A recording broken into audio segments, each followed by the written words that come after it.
Alright, okay, it's another math adventure with Survey. So this is Aryan Viloria, bringing numbers to life one lesson at a time. Hello everyone, welcome to my small channel, Aryan Viloria, on YouTube and Facebook. Today, I will teach you how okay, to know step-by-step tutorial perfect squares and perfect cubes. So this is grade 7 mathematics. Okay, so first is we need to build the idea. Example, we have layout tiles in square. That is 3 times 3. It uses 9 tiles. Example, we have this one. 9 is a perfect square because 3 times 3 is 9. Example, we have this one. We have 3 tiles. So dito, 3. And then we have also 3 here. So if you're going to multiply that one, 3 times 3, the total tiles are 9 or is 9. So bilangin mo 1, 2, 3, 4, 5, 6, 7, 8, 9. So therefore, 3 by 3 uses 9 tiles. Okay, next we have this one. Stacks of cubes in a cube. Okay, what's that? 2 times 2 times 2 uses 8 cubes. Because 8 is a perfect cube. Let's say 2 times 2 is 4. 4 times 2 is equal to 8. So if you're going to use this cube, okay, so this is a three-dimensional. So this is the cube. Example ito. Itong white, red, and green. So this is one cube. So this is equivalent to 8 cubes. So 1, okay, 2, 3, 4. Then sa baba, 5, 6, 7, and then sa likod, sa baba nito, 8. So therefore, um, 2 cubes or 2 cubes that is given to 8. So therefore, 8 is a perfect cube. Okay, another question. Can 16 tiles form a square? Again, can 16 tiles form a square? So the answer is, okay, very good. Yes, because 4 times 4 is 16. How about this one? Can 12 cubes for a 3D cube? Can 12 cubes for a 3D cube? Okay, what is your answer? The answer is, okay, no. Okay. Next part is when I say a perfect square, it is a whole number that equals to n squared for whole number n. Example, 1 times 1 is 1. When I say n squared, that is multiplied to itself twice. N times n. Okay, 1 times 1. Another is 4. That is 2 times 2. It's equivalent to 4. 9. How about 9? That is 3 times 3. 16. That is 4 times 4. For 25, we have 5 times 5. For 36, we have 6 times 6. For 81, that is 9 times 9. Okay? For 100, that is 10 times 10. So that is examples of perfect square.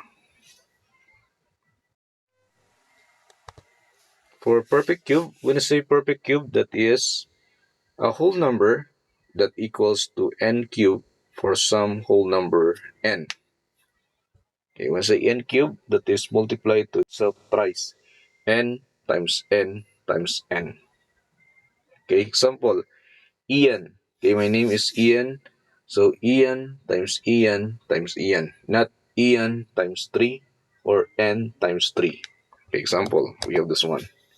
Okay, 1 1 cube is equivalent to 1 kasi 1 times 1 is 1 times 1. So 1 pa rin. How about 8? Okay, example natin kanina. Okay, 2 times 2 times 2, that is 8. So 2 cube is given to 8. Another is 27. 3 times 3 times 3. So that's why we have 27. For 64, we have 4 times 4 times 4. That's why naging 64. 125, we have 5 times 5 times 5. So 125. 216, that is 6 times 6 times 6, that is 216. 343, that is 7 times 7 times 7, 343.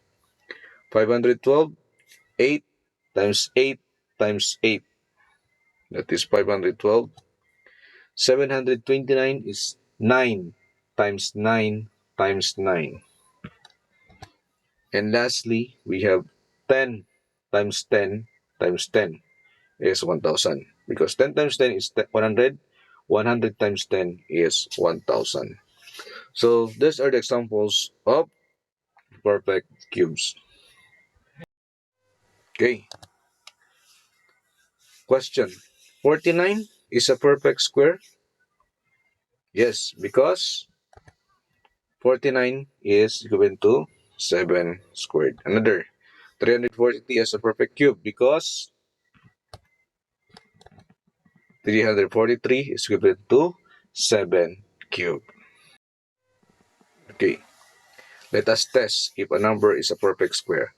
So we have two ways. Okay. Way A, square root check. Okay, let's for example, find the square root of n. Number two, if it's a whole number, n is a perfect square. Example, we have this one.